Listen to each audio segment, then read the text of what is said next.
Hello, everyone. Welcome to the YIVO Institute for Jewish Research. YIVO, if you're not yet familiar, is a special place for the contemplation and celebration of Jewish history and culture. Most recently, YIVO is very proud to celebrate the completion of the Edward Blank YIVO Vilna Online Collections Project.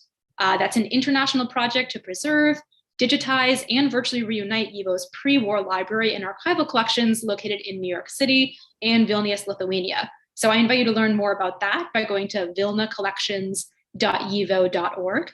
And speaking of learning, as you may have heard, our registration is now open for our spring classes, which are all being held online live via Zoom, just like this program. So we welcome learners from all around the world. If you haven't yet registered for a spring class, you can learn more about our classes, see details, and register at yivo.org/classes. Today, we're going to be hearing from translator Justin Cammy in conversation with YIVO's Executive Director and CEO, Jonathan Brent. So with that, I'll go ahead and turn it over to Jonathan. Thank you, Jane. And thank you, Alex, for organizing this, and especially to Justin Cammy for joining us today on this commemoration of International Holocaust Remembrance Day. The YIVO Institute commemorates the Holocaust in many ways. We have the largest collection of primary materials relating to the Holocaust, eyewitness accounts, Nazi documents, materials from ghettos, poems, diaries, 7 million documents. Primary documents, the largest collection in all of North America and perhaps second only to that of Yad Vashem. But the primary way by which YIVO commemorates the Holocaust is through continuity and resistance. Victimization is, of course, never out of our minds. But we choose to think of how Jews fought, of how Jews resisted, how Jews out of this Churban created a link of continuity. And to a great extent, Avrom Sutzkever, the great poet, who was born in Vilna and then lived the rest of his life after leaving in Israel, was a key figure not only in this act of resistance and continuity, but also in what Jane just mentioned, the completion of our 7-year Vilna online collections project, the digitization of all of our pre-war archives. These pre-war archives would not have existed, at least not in the form that they now do, without the heroism of figures like Avrom Sutzkever and Shmerke Kaczyginski and their colleagues in the Vilna Ghetto. And much of our conversation today will be about that heroism and the bridge that he himself made between past and present, between the Churban and the continuity of our culture and our identity as a people. So without saying any more, and before they can cut me off again, I want to introduce our main speaker today, who is a friend of the YIVO Institute, has taught at the YIVO Institute, is a great scholar, and has devoted years of his life to this great project of translating Sutzkever's memoir From the Vilna Ghetto to Nuremberg that has recently been published by McGill University Press. Justin Cammy is professor of Jewish Studies and World Literatures at Smith College, an alum of YIVO's Uriel Weinreich summer program in Yiddish and past recipient of YIVO's Dina Abramovich Emerging Scholar Fellowship. He is a leading expert on the interwar Yiddish literary group Jung Vilna. In 2020, he was a faculty fellow of the Yiddish Matters research project at the Frankel Institute for Advanced Judaic Studies at the University of Michigan, and in 2018, he was the recipient of a Yiddish Book Center Translation Fellowship. Cammy is the translator of Yiddish of Sholem Aleicham's Judgment of Shomer, Hinda Bergner's On Long Winter Nights, Memoirs of a Jewish Family in a Galician Township, and most recently, Avrom Sutzkever's From the Vilna Ghetto to Nuremberg, McGill, Queen's University Press. I wanted to pick up, Justin, if you don't mind, to begin our conversation, the image that Sutzkever uses, as you point out in your excellent afterword, the image of the Green Bridge that both begins and ends the so-called diary, which is an interesting literary work as well. And I wonder if you could talk a little bit about the Green Bridge and also maybe give our listeners some sense of who Sutzkever was, his background, and so forth, as a poet, as a man, and as a Vilna. Well, first of all, thank you, Jonathan, for this opportunity to speak not only with you, but to all the members and friends of the YIVO Institute. As you say, I owe my career in no small part to not only having first learned Yiddish for several summers at YIVO, but also with your archive, where I've spent many hours and days and where your archivists have helped me in the work that I do. So it's a wonderful opportunity to be here, especially on this day, to see so many people tuning in, and not only from North America, but from South Africa and Australia and Israel and other places in the world. And also, as you mentioned, our colleagues in Lithuania. I was last in Vilnius in 2019 and was able to see many of the treasures that you talk about firsthand, to use them, to photograph them, to incorporate them into my research. So it's simply been wonderful.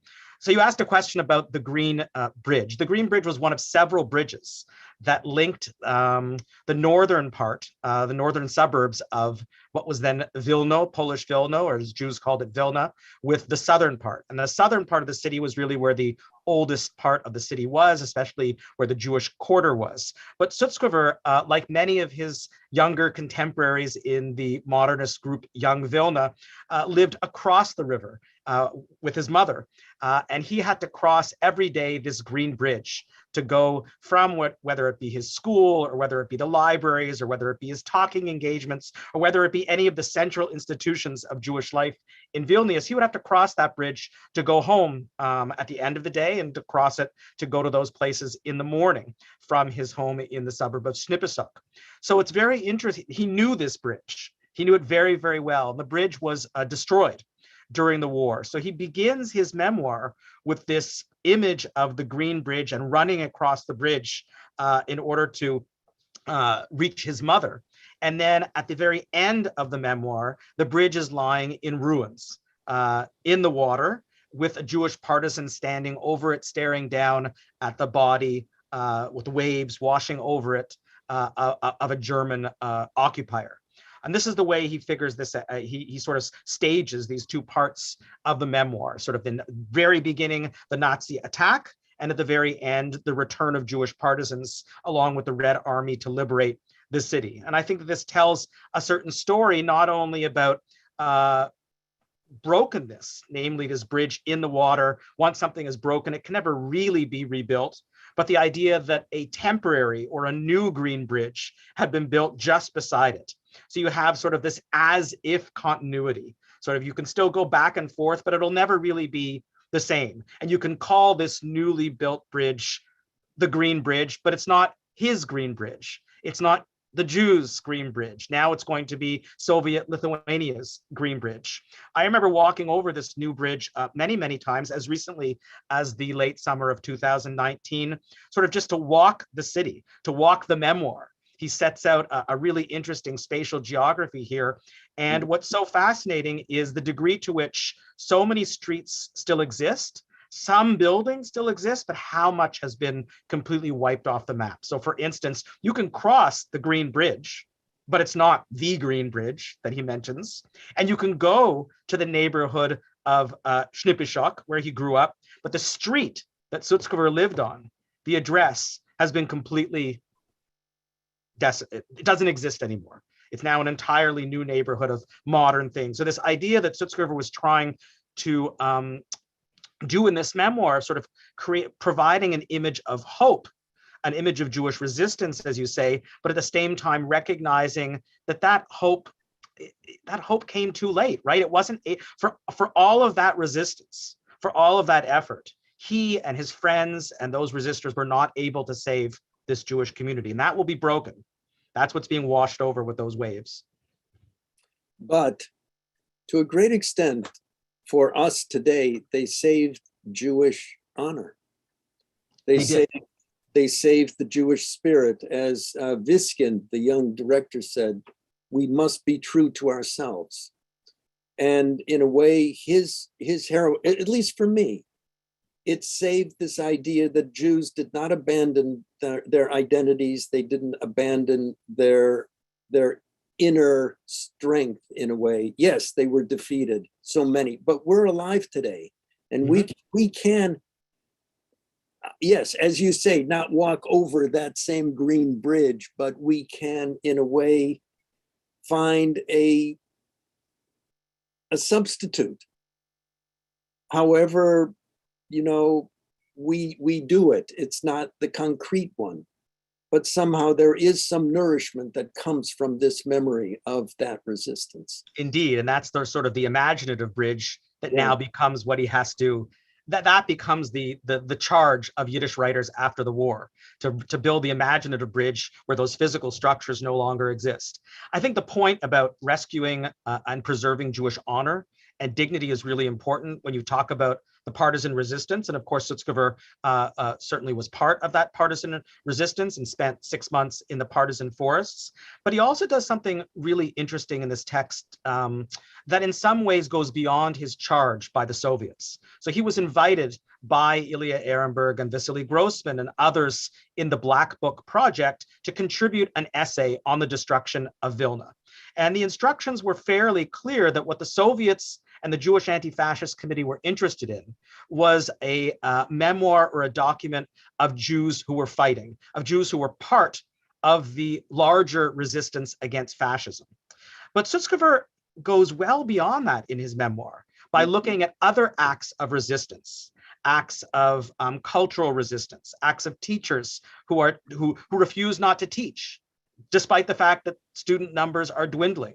And what's so interesting in his memoir is not only do the teachers teach, but they argue about the curriculum and what they should teach. And there's even a case that he writes about where they refuse to pass a student on to the next grade because the student didn't meet the standards of the curriculum. Like, this is amazing, right? This is in the ghetto, not in Nazi-occupied ghetto. They are arguing about standards of curriculum and refuse to move a student up because that student hasn't put in the work to do that. Those are also his models of heroism. Those are also his models of resistance. He writes with such movingness about women who secretly give birth and have to nurse their babies at night in the ghetto hospital and how the nurses help them that. That's also resistance. So I think that we would want to place where you begin this idea of physical resistance on par with what you might call cultural resistance, spiritual resistance, religious resistance, into a much broader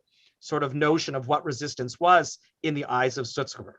Yes, and this has actually come to be in recent historiography, a very important element in understanding the entirety of the Holocaust. That yes, there were guns, there were partisans, largely ineffectual in stopping the Nazis, but there was this other element, and writers like Yehuda Bauer and others speak about it, and it really demonstrates a strength that can be passed on, and so we're grateful to Sutzkever. We're indebted to those people, those teachers, as you say. Yeah, and I think that just to add to that, the entire second section of this book is devoted to the organization, the internal organization of the ghetto, and to its cultural life. The third section is dedicated to the physical resistance. But in that second section, what is so fascinating was the degree to which he talks about the organization of self-help organizations, the giving out of food cards to indigent people or to writers, the creation of the ghetto theater, the existence of a woman opera singer who decides to train to perform a premiere of an opera only to be captured and killed this day of the premiere because she's trying to smuggle a few peas into the ghetto. For him, I think these moments of sort of trying to organize a life that still has the, let's say, the architecture, the scaffolding of the organizational dynamics and dynamism of pre-war Vilna is also an amazement to him, and something that we can really, in the details, learn a lot about. So in a way, he's talking about human resistance. It's not just, it is Jewish, of course, but it's human. There's something integrally human. And so there are these vignettes throughout the book of Poles and Lithuanians and others who also resist to a certain extent to that help. And yet there's a kind of a problematics about those vignettes because he was writing this in Moscow. Yeah. Right. And he was writing it with a certain political agenda hanging over his head. And I wonder if you could talk a little bit about the complex history of this work itself and how that may have influenced some of the writing of the book, particularly in the way that he refers to some Lithuanian or Polish neighbors and their decency and their desire to help Jews and so on, and what might be the kind of underlying idea behind that. Yeah. So it's a great question, and it's a huge question, and I'll see how much I can get through of this. So prior to the war, most of your audience probably knows, but just in case, Sutzkever was an emerging Yiddish writer. He was one of the most exciting Yiddish writers of this generation of young Vilna writers in the 1930s. And just before the war, he had already published his second volume. But Sutzkever was decidedly not political, or we might say he was not politicized. He especially did not have a lot of patience for communism, and really thought that that poetry and art should serve art itself. It had its own master and not the politics of the moment. Now, we have to also remember here that despite this, Vilnius changed hands several times before the Nazis came in. And at a certain point, it became a Soviet city. And the only outlet for Sutzkever to publish at that time was the Soviet, authorized Vilna Emes newspaper. And he published some poems in there over the course of the year of occupation. But once the Nazis came, this became a threat to him. Not only was he a well-known Yiddish writer, but it was now known that he had been on Soviet radio in Vilnius having a Yiddish show. It was known that he had published in this newspaper, and he knew that he would be someone who they might be looking for. Once he survives the 2 years in the ghetto and manages to make it to the partisan forest, and after his the fact that he's still alive is made known not only to the authorities in the Soviet Union, but also to his wife's relatives, there is a mission to save the two of them. And the two of them make it to Moscow in the March 1944. So the war is still raging. And it's at that moment, very soon after he arrives in Moscow, by April 1944, that he's really approached to write his memoir of the ghetto. So it's not a diary in the sense, this book wasn't written while he was there. It's a memoir, but a memoir written so close to the events, even before the war is over, and even before Vilnius is liberated. He would go back to Vilnius in July 44, interview people, and that's where he adds a lot of what would become the last chapter of this book. But his instructions there were really to write very factually and to write in the style of Soviet reportage, which is what Ilya Ehrenberg had been writing. And as time progresses and the Black Book is slowly not making progress towards publication, he is told that he can go off and explain a little bit of what the Black Book was. So the Black Book was a project of the Jewish Anti-Fascist Committee, which was meant to be an indictment against the Germans. It had different chapters about different Soviet occupied cities and towns, each written by different contributors, that as a whole was meant to be a massive indictment against fascism. And Sutzkever was charged with writing the chapter on the Vilna Ghetto and the destruction of Vilna. He writes it, but then the Black Book is never published. Ultimately, it's never published, and he publishes his, yes, there we go. He publishes his book individual on his own, both in Moscow and in Paris. It doesn't come out for another year and a half, and publishes that in 1946. But he's well aware during those several years in Moscow of what can be said and what can't be said. It's not that he's co-opted. It's just he knows that he's now a guest of the Soviet Union. He doesn't want to endanger other people, other Jewish writers there. And the Soviets at that period, especially after 1945, when they want to consolidate their power over many of these former countries, Lithuania, Poland, do not need the Jews coming out in their memoirs and talking about how bad the Lithuanians are or how bad the Poles are. And what Sutzkever does, I think, is do something quite sophisticated. He sort of recognizes in ways that are less than specific the brutality of some collaborators, but spends most of his time, and here's the humanity of the memoir that you were talking about the heroism of the Lithuanians or Poles who save and risk their own lives to save the Jews, whether it be the Lithuanian librarian Onashimaita, who goes into the ghetto to celebrate an event and helps hide Jewish documents, or whether it be several nuns who help hide not only Abba Kovner, but others in a monastery, or whether it be a Lithuanian who helps smuggle guns that he has to then pick up in the courtyard of the YIVO building and reassemble for use during the final stand. All of these people are mentioned with great, great reverence. So Sutzkever, I think at this moment, in thinking about what the most usable past would be for Jews, spends a lot of time writing a document that talks about the friendship and loyalty of specific Lithuanians and Poles towards their Jewish friends and neighbors, acknowledges that there was significant betrayal, but not in such details. And oftentimes when he does it not in his own voice, but in a deflection of a voice. So there's an amazing letter that appears that I believe is in the YIVO archives, that is quoted both by him and in Kaczerginski's memoir of the Vilna Ghetto, a letter that was sort of written by a group that was being led to their deaths, in which they write the name of the woman who betrayed them and calls on Jews after the war to deal with her. And Sutzkever writes that she was dealt with, that after the war, that she was eliminated.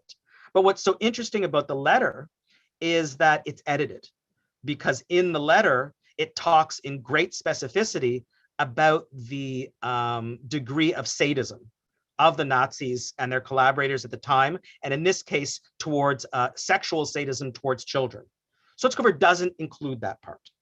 So we see him editing as he's going along, trying to figure out in 1944, 45, just how much his audience can take, just how detailed he needs to be in order to communicate what needs to be communicated. And that's why it's such an interesting document, right? Because it's before, the invention of Holocaust history. It's before we start thinking about Holocaust memoir. It's and it's also a literary text. So it's the intersection of memory, history, literature, and he's trying to sort of grope towards the language and the imagery that would last, but also not sort of betray those who had rescued him and who are now hosting him.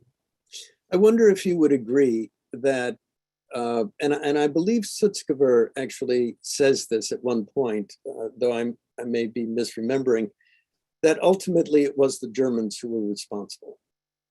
That ultimately the crime, the massive destruction, was the invention of the Germans. And against them, he felt total vengeance and a desire for vengeance. And so the question has kind of two parts. One, do you sort of agree with that idea that he was focusing our attention as readers on the Germans, essentially, because they were the prime movers of this genocide? And secondly, I'd like you to talk about this desire for revenge that comes up repeatedly throughout the book. Right. Yeah, the first time that notion of revenge comes up is when his mother is slapped while she's on a street, and she's knocked to the street, and she comes home bloodied. And it's at that moment that he, in the memoir, for the first time, talks about this boiling desire for revenge. And revenge is another topic in contemporary Holocaust studies that is now a topic of attention. So for how many years Jews were not allowed, it wasn't considered polite to talk about the desire for revenge. And there was also this fear that if Jews talked about revenge, it would bring up old anti-Semitic stereotypes of Old Testament sort of vengefulness. So, but this document, for sure, Sutzkever talks about it. And not only does he talk about it in the memoir, but also talks about it in the diary notes of his testimony at Nuremberg that I also include here in this translation, where he approaches Ehrenberg and says to him, what would happen if someone who was testifying at the trials happened to smuggle a gun into the trial and shoot Goering in front of the world? And of course, that person that he was talking about was himself. He was going to testify. And we have a very interesting moment where Ilya Ehrenberg looks at him and makes it known that this would probably not be a very good idea either for him or for Soviet Jews. So this, and that's sort of, but he includes it there as a possibility. So that's the second part of your question. The first part of your question, absolutely. The focus in this memoir, as opposed to in his poetry, is entirely on the Germans, right? He mentions Germans. He talks about Martin Weiss and Hans Hingst and Müller and Schweinenberg and Gotthard. I mean, he names people specifically. Those people are never named in his poetry, right? His poetry is almost an entirely different realm. That's where he's creating a mythopoetics of Jewish survival and a way to link past and present. But in this memoir, we really see it as a text of indictment, where he wants to name specific acts and specific perpetrators.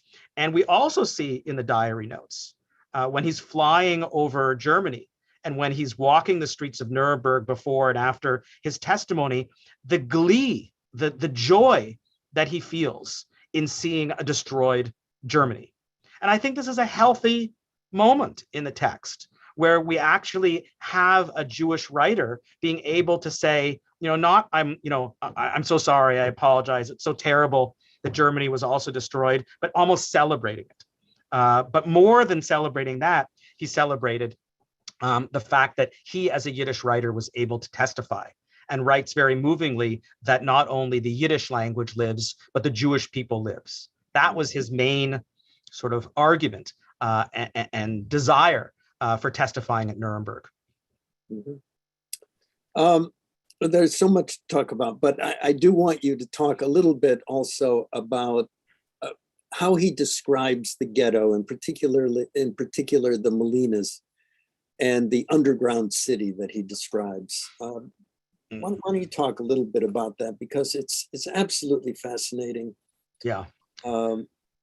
I think this is among the most fascinating aspects of this text, that many Jews, of course, went into hiding, and in those hideouts, many of them were underground and makeshift hideouts. And this we knew.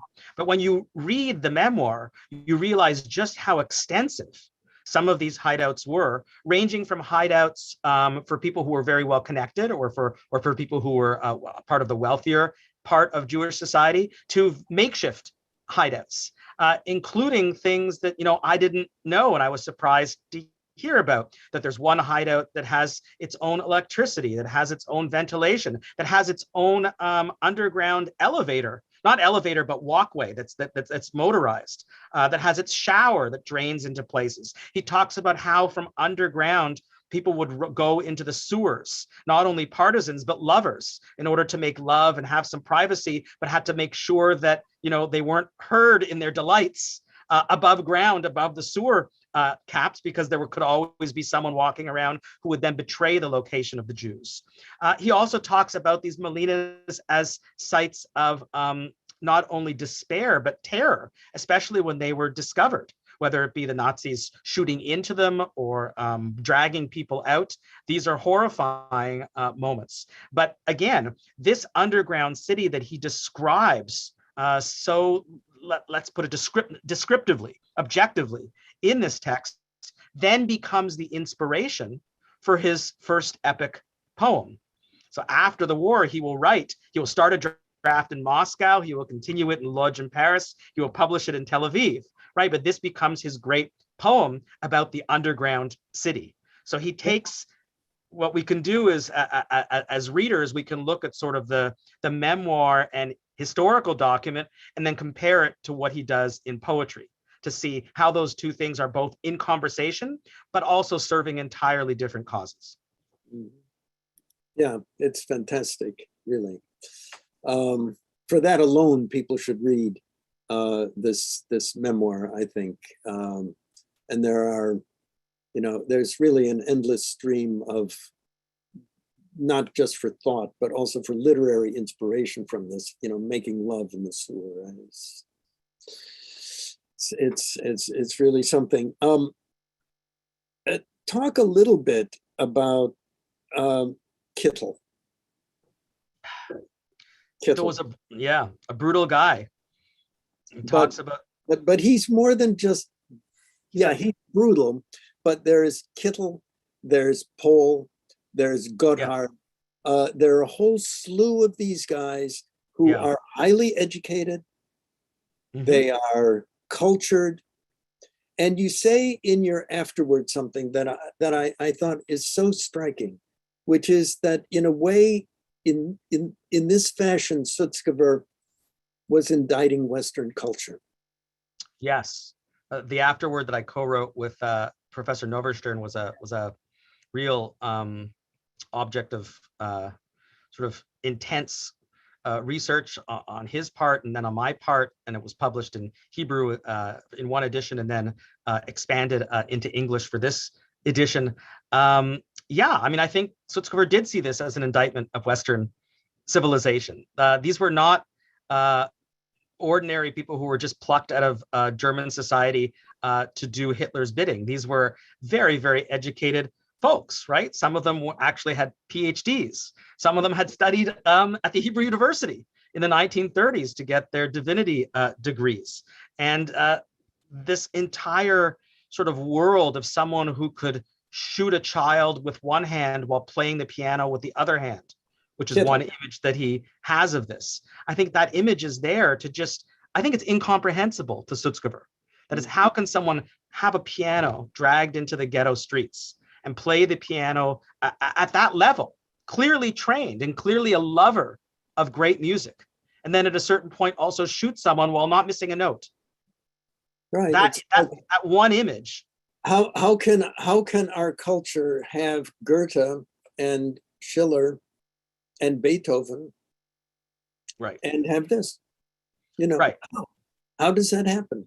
And that's, that poses such a tremendous question that can't be answered in 10 minutes or 10 years, not in one book or 100 books, but it is right.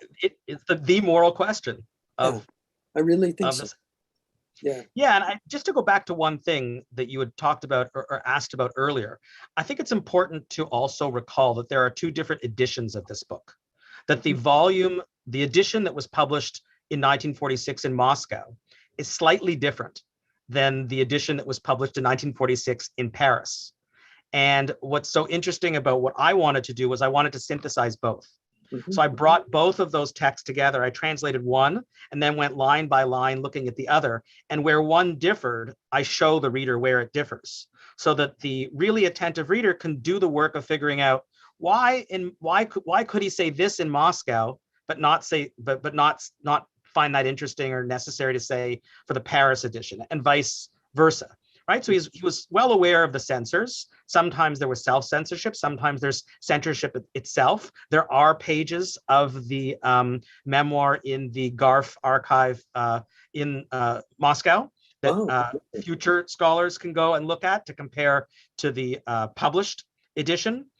But I think that that's another thing that this translation does, that not only does Sutzkever's original edition not do, because they were never published together, but no other translation of the work has done yet. There's no other translation that has both versions synthesized, plus Sutzkever's testimony at Nuremberg, plus his diary notes from his the testimony at Nuremberg, and importantly, something we haven't talked about yet, 3 essays about figures that he encountered in those Moscow years: Ehrenberg, the great Yiddish poet Peretz Markish, and the director of the Moscow State Yiddish Theater, Michols. And some people sort of were asking, why include these 3 later essays or reminiscences about these figures? And I think that it entirely makes sense for the reader and the context to understand that while he was writing this memoir, he was also in this Soviet environment between 44 and 46. And these were the people he were talking. So in a way, we're able to bring in this world and how he's interacting with them, how he's trying to figure out what he can write, what he can say, where he sort of pushes the boundaries of what others have said. And we see all of these great names, not only Michols, but we have a great description of Bergelsen in one of those essays. I think that the essay that he writes about Ehrenberg is fascinating. And their friendship is fascinating. So all of that hopefully comes together for readers in creating a Moscow moment. It's such a paradox that you also referred to in your afterword, the paradox that the Soviet Union saved Sutzkever. They airlifted him out of the forest. They eventually beat the Nazis. They liberated Vilna.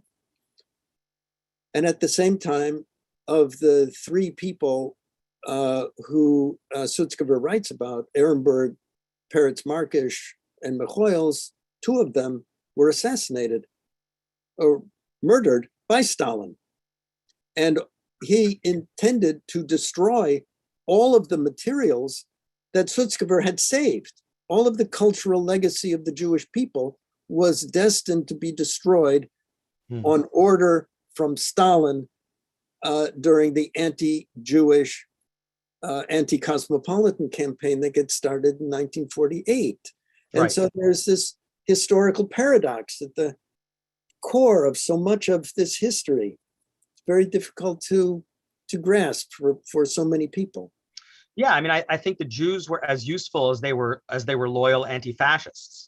And once the war was over, then attention shifted, and those who had been loyal were defamed as, bourgeois nationalists, and much of the cream of the crop of Soviet Yiddish and Jewish society were purged.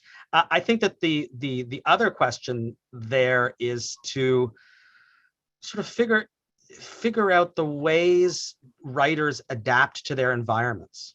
That's really interesting to me, how the political environment of a certain moment leads writers to be interested in certain things or to write in a certain way, also having an eye on what they might do and where they might go next. So this is a really interesting interval to think about.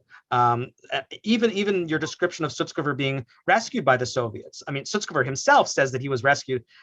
So we know he and his wife were rescued by the Soviets. We know that a plane or more than one was sent for them. We know he writes this amazing story about crossing a minefield, and the only way he can get across the minefield is by reciting some of his own poems to the rhythm. What there's an argument about is whether the plane was actually sent for him or for his wife. and whether it might have been her more than him who arranged or who should be credited with their rescue. So part of that is sort of the myth of Sutzkever that he created, and it was created around him. But nevertheless, they both came, and he was celebrated by the Jewish Anti-Fascist Committee. It's quite amazing to think that within 2 weeks of arriving there, he's speaking to a plenum of the Jewish Anti-Fascist Committee, and that Nuremberg is writing an article about him in Russian, in Pravda, and he becomes almost the most famous Jew in the Soviet Union at that time, and also one of the first voices that brings the reality of the Holocaust writ large to many Soviet readers, not only Jewish readers, but Soviet Russian readers. So he plays this outsized role in ways that I think those who might have known Sutzkever in the 1930s writing nature poems would never have been able to predict. Yeah, exactly. He gets torn into this maelstrom in a way. Indeed. But there are two last things, because I do want to, I think there are a lot of questions, and I think people would like to talk to you in that way. One, explain a little bit about his testimony at Nuremberg, and his feelings about delivering that testimony in Russian rather than in Yiddish, and what that meant. And the second is there, what do you think the picture of Sutzkever at the end of this? And by the way, there are too many book programs that happen and nobody actually sees the book. This is the book. Go and buy it. It is an excellent book. The picture that emerges of Sutzkever out of this whole welter of stuff that you've uncovered and that you've translated. I mean, I think that those diary notes from his testimony at Nuremberg are an extraordinary document. Sutzkever is asked at the very last minute to testify on behalf of the Soviet Union.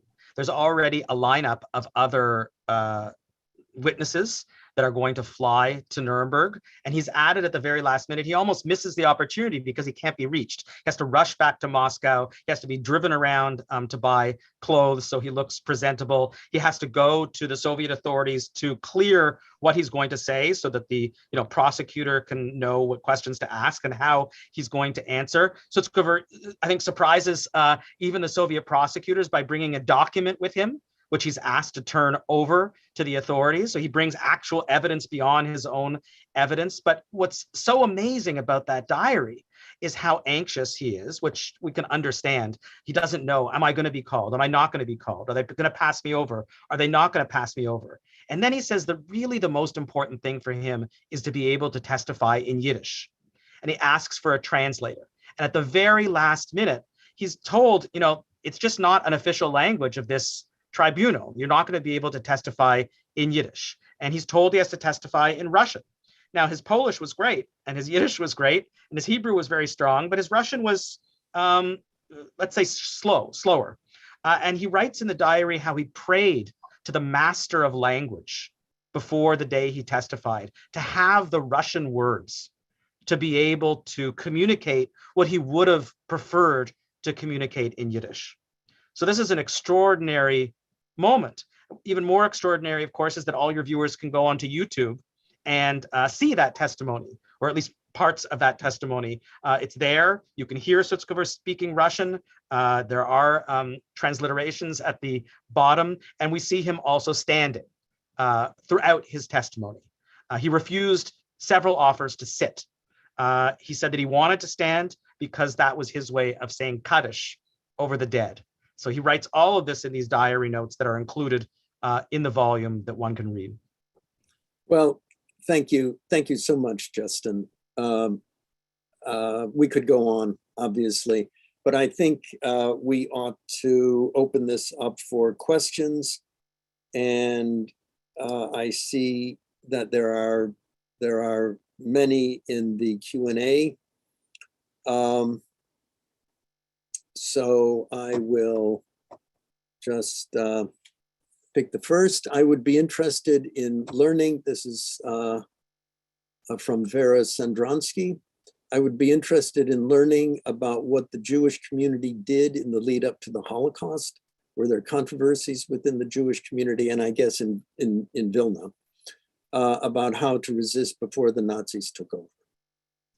Well, the Jewish community, I like many Jewish communities, of course, there were significant worries through the 1930s and people were aware of what was going on, but the speed with which the Nazis attacked and took over was not predictable. But Vilnius was different than Warsaw because Vilna did not fall in September 1939. Vilna changed hands between the Russians, the Soviets, and the Lithuanians, and then the Soviets, and only fell to the Germans in July 1941. So between September 1939, when the war starts, and July 1941, when Vilna falls to the Nazis, Sutzkever and Vilna Jewry are sort of, they're living like an island in the middle of two totalitarian regimes. They're Sovietizing and being Sovietized. But there's also refugees pouring in from the West, trying to escape, if they can, Nazi occupation in other parts of Poland. And this becomes sort of their way of sort of continuing on, but also figuring out what to do. No one could have predicted what was going to happen when the Nazis violated the Ribbentrop Pact and sort of invaded. And by that time, the memoir starts about how shocking that first day of the invasion is, and how the city falls so quickly that it's almost impossible to escape. He tries to run away with his wife, but he's forced to turn back. The roads are blocked and they're being bombed from the sky. So there's just nothing that they can do. This next is from Mark Kaplan. Was Sutzkever's highlighting of non-Jewish resistance to Nazism, and I think maybe we've already discussed this, an aid to Jews, a strategy for making his memoir less parochially Jewish or more humanistic or universal? Thank you, Dr. Kaplan. Mark Kaplan, a great scholar of Yiddish and someone who helped me enormously with this memoir and read an early draft of it. So I thank you for the question. I think absolutely, Mark, he knew where it was being published. He knew who had solicited it. And there was a desire, I think, on the one part to be very, very specifically Jewish in this memoir by talking about the internal life of the Jews in the ghetto and how they very quickly reorganized themselves in the period of stabilization of the ghetto, starting in January 43. And at the same time, to balance that with this idea or this vision that there was still humanity out there, and that there was a bond, a civic bond between Poles of Vilna, Lithuanians of Vilna, and Jews of Vilna. And that's something that could be grasped onto and counted on. So you have a push and pull in the memoir between the very specific, right, the very national, let's say, and the universal. So I think depending on where you are, he's trying to serve both of those things and to give both of those things significant credit. I wanted to ask you this next question, and it slipped my mind. Peggy Walt asks, thank you so much for this fantastic book. Why did it take so long to get it into English translation? Oh, that's a long. So first of all, because I took a long time. I started this about 8 years ago. So, but that doesn't explain why between 1946 and the time I started it in 2013-14, it took so long. So this is actually a very interesting story and not uncontroversial. The book was published was solicited as I said under the Soviets, and although it was quickly translated into Hebrew and into French in the 40s. After that fact, Sutzkever ignored this text.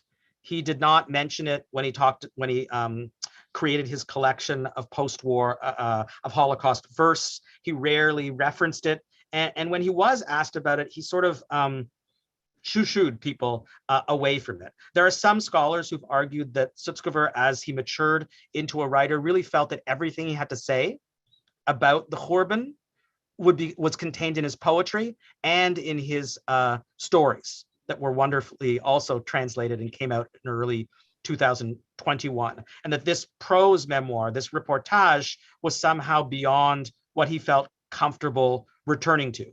He never went back to this. He never went back to edit the book and to create a single volume. He never added to it. So there's a sense that perhaps because it was solicited and came out of this Soviet period, it was something that I'm not sure if he was embarrassed about it. I'm not sure if it was because he didn't think it was up to his standards, but his attention was really focused on art, on poetry, on his symbolic stories, and not on this memoir. I think there was also something of a, not, I wouldn't say a tension or a disagreement, but among preservers of Sutzkever's reputation of whether this is an important work, whether this is a good work. And I think that Jonathan's read it and others have read it. And I think that one of the things that I was taught very, very, I think wisely by a colleague of mine is that everything has to be evaluated in its own context. And I think it's an amazing work for what it is. At the time it was written in this breathless way, in over only several months, at very little distance from the events. When he writes at one point that when he returns to the killing fields at Ponar, you could still pick up the moist, grayish residue that had been human beings and hold it in your hand. He describes it as sticky. So that's how close he is to these events. And I think this tone, this register of that the memoir has of being, I think you feel him holding back a little bit, not really allowing himself to go perhaps as far as he would in his poetry at the time or even later, as part of that sort of what can one say at this moment? What is appropriate to be said? What can be said? And what should be said? And because that, because he ignored this text, it took time, because you're right, there have been more recent translations of this work into German and into Russian and into French, and it just took time to get this into English. I'm really happy that no one had jumped on this earlier, because I think it's an extraordinary text, and now can rest alongside some other texts that are deserving of translation. So we have Hermann Kruk's amazing diary, but we would benefit from a translation of Mark Dvorzhetsky's Yerushalayim Delite in Kampf and Unkum. We know that there are translations that are being done of Kaczerginski's memoirs of the ghetto and of the of his partisan years. So once this library is complete, we'll have many different testimonies of a single town. And I think that this is also important, because so much of the way we think of the Holocaust is sort of a synthetic way of thinking about it. And I think we also benefit from doing very particular local histories.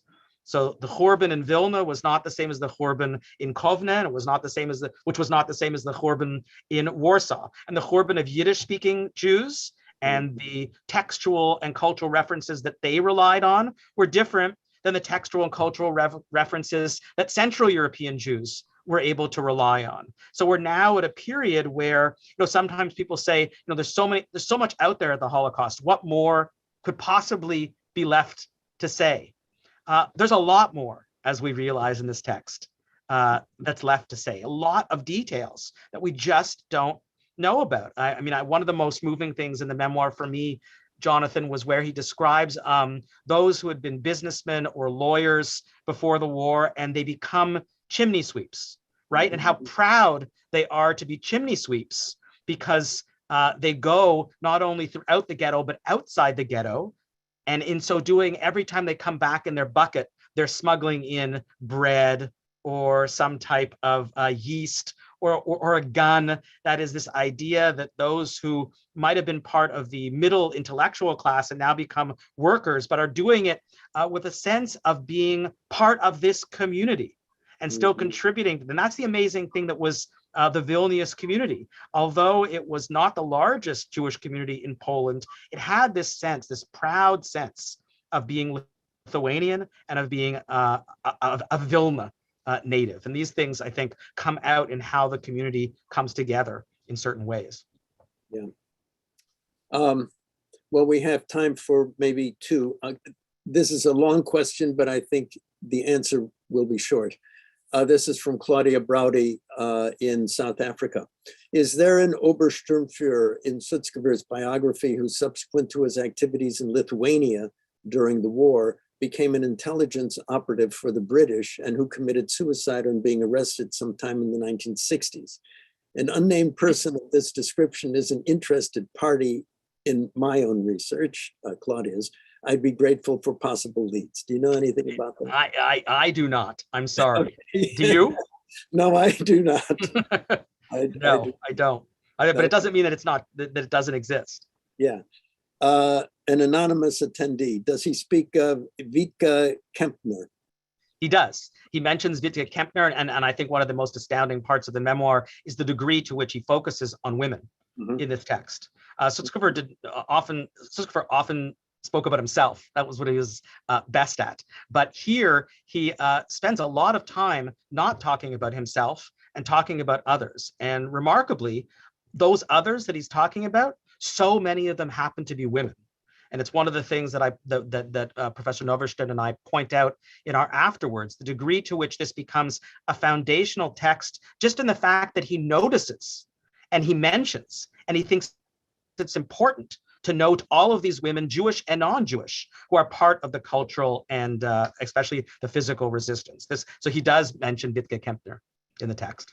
So this last is from Lawrence Langer, who I'm sure you know, and I do as well. And hello, Larry. Could you say something about the fate of Sutzkever's newborn infant and his poetic response to it? And how do you reconcile your emphasis on resistance with the fact that a higher percentage of Lithuanian Jews were murdered than in any other country of Western Europe? So thank you, Professor Langer, for the question. This was also one of the most remarkable parts of the translation for me. I assumed, as a literary scholar who was familiar with Sutzkever's poetry of the war, including his unbelievably important poem Zu mein Kind, right? Zum Kind, to my child, that in reading the memoir, he would provide something of the background to that poem, that it would be enlarged in sort of understanding what informed the poem. And in fact, what I discover is that his poetry tells us so much more. That in the document itself, in the memoir itself, he talks about the murder of his infant son very shortly after it's born in the ghetto hospital in less than 3 lines. He mentions it actually in the same moment that he mentions the disappearance and murder of his mother. So in less than a paragraph, he sort of mentions that his mother has been killed and his infant, his newborn child has been killed, and then moves on. That is, I think that he did not have the emotional register in prose to be able to talk about this, and really also wanted the focus to be on the community and not on him. So that when you turn to the infant and read that poem, he's able to make something of that poem and of that catastrophe in his life, and to have that child stand for every child who was born in the ghetto and was murdered, or for every child who was murdered in the killing pits of Ponar. It's just an amazing poem that he's able to write, where he imagines, uses a Yiddish phrase and talks about imagining swallowing his child whole because of love, and the child living within him. And we don't get that in the memoir at all. So we really see that he's writing in different ways. The second part of your question about the emphasis on resistance to the reality that Lithuanian Jews were murdered in much larger numbers than any other country. Yes, I mean, but I think Sutzkever recognizes this, that for all the talk of resistance, and especially of physical resistance, it was not able to save his community. And that's why the last section of the memoir is almost unrelenting in the descriptive detail that he provides to how the bodies of the Jews, of tens of thousands of murdered victims, were disinterred and then burned. He has one of the most graphic descriptions of the process of burning and disposing of the evidence of bodies, and interviews people who were part of those fire pits, and offers that description as well. So it's very clear that the resistance is there and something that he believes needs to be remembered for history, but he's also very clear about the fate of this community and how little the resistance was able to do. One last point on this, we haven't mentioned the famous Wittenberg affair. Itzhak Wittenberg was the leader of the United Partisans organization, who at a certain point is arrested, escaped, and then the Nazis say, unless he's turned over, they're going to destroy the ghetto. And this becomes a huge moment in the resistance in the summer of 1943. Eventually, he gives himself up, and there's a debate over whether he was killed or whether he commits suicide. But nonetheless, again, when Sutzkever is writing about this event, he's very careful not to give too much information about the internal discussions at that time. It's almost as though he has a one line at that moment where he says, those who were not there at the moment should not question the decisions that were made at the moment. So there's also a warning there, and you feel him holding back. I wish we could go on, but we can't go on. And I want to thank you, Justin, so much for this wonderful conversation. Again, for your book, which is really so important and a real contribution. So thank you very much. Thank you to everyone who has attended, and we'll see you all again soon. Thank you. Bye-bye. Bye-bye.